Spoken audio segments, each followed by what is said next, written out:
Tonight's story begins at the end of a tournament that had already rewritten expectations. In the summer of 1994, the World Cup was being played across the United States, drawing record crowds and global attention as national teams competed across cities from Los Angeles to New York. By the final week, only a few matches remained. Among them, a third-place game between Bulgaria and Sweden, a match that, for most teams, would simply mark the end of the road.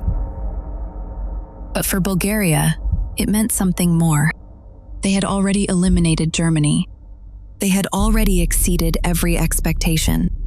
And for a moment, they had become one of the most talked about teams in the tournament. What followed has never fully settled into a single explanation. This is Case 002, the defender who looked away. This is Unverified Crime Stories. Cases built from documented events where the details don't fully align. By the time Bulgaria reached that match, they had already done something no one expected. At the center of that run was Igor Ivanov, a defender who, even before the tournament, was already known across parts of Europe, not just for how he played, but for everything that seemed to surround him. Ivanov wasn't subtle. He wasn't reserved, and he didn't try to stay out of view.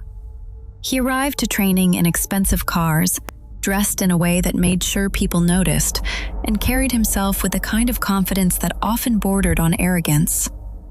Teammates described him as someone who understood exactly how much attention he was getting and made no effort to reduce it. But none of that mattered once the match began, because on the field, he delivered. He was disciplined, precise, and unusually composed under pressure. The kind of defender who didn't just react to the game, but seemed to anticipate it. During Bulgaria's run, his positioning was consistent, his timing was exact, and more often than not, he was exactly where he needed to be before anyone else realized it. Which is why, when Bulgaria lost to Sweden 4-0, the result itself wasn't what stood out. It was how it happened. If you watch the match from beginning to end, nothing immediately looks wrong.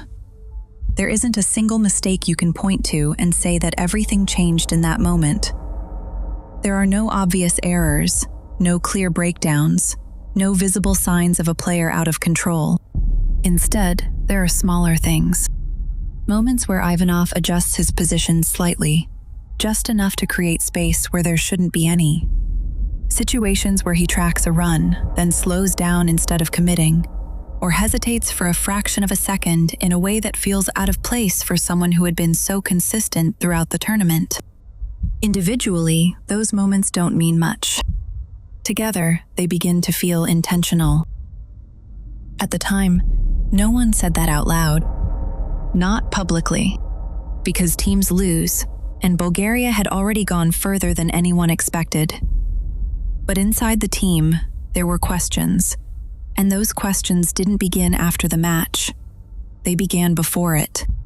One teammate would later describe it as a change that had already happened, something subtle but noticeable in the days leading up to the game, as if Ivanov wasn't reacting to the match itself, but to something else entirely.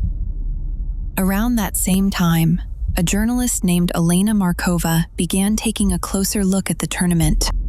Markova was not an unknown figure.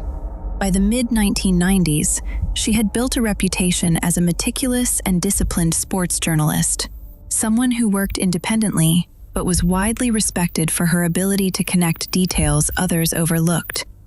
She was known for long-form reporting, deep sourcing, and a level of patience that often led her into stories long after others had moved on.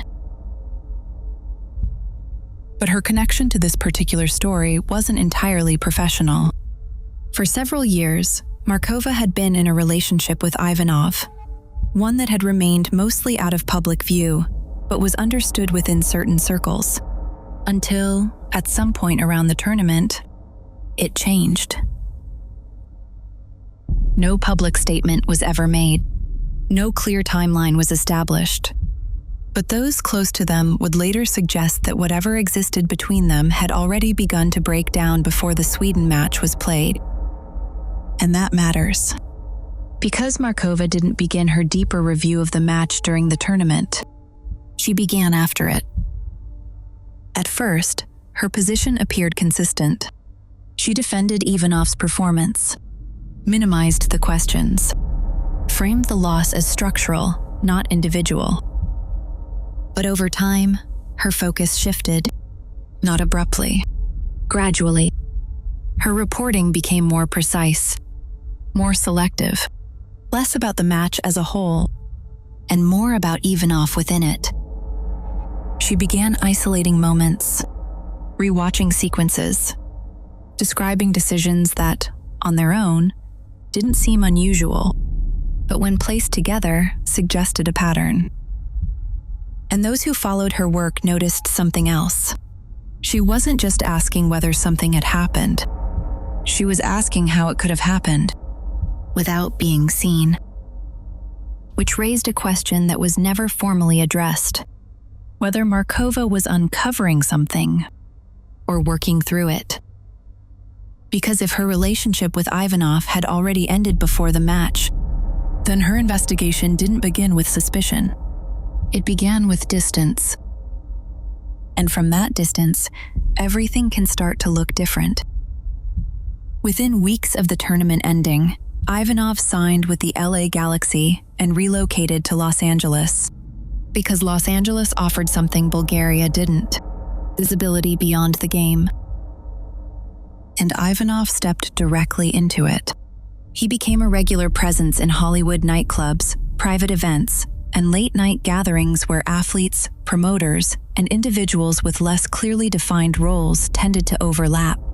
Back in Europe, there had already been rumors about his associations. Some believed those connections extended into betting circles and informal networks that operated around professional sports, but nothing had ever been documented.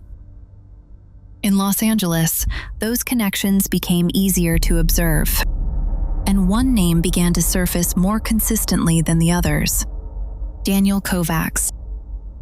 Kovacs was a Croatian national who had reportedly built his wealth in underground betting operations in Berlin.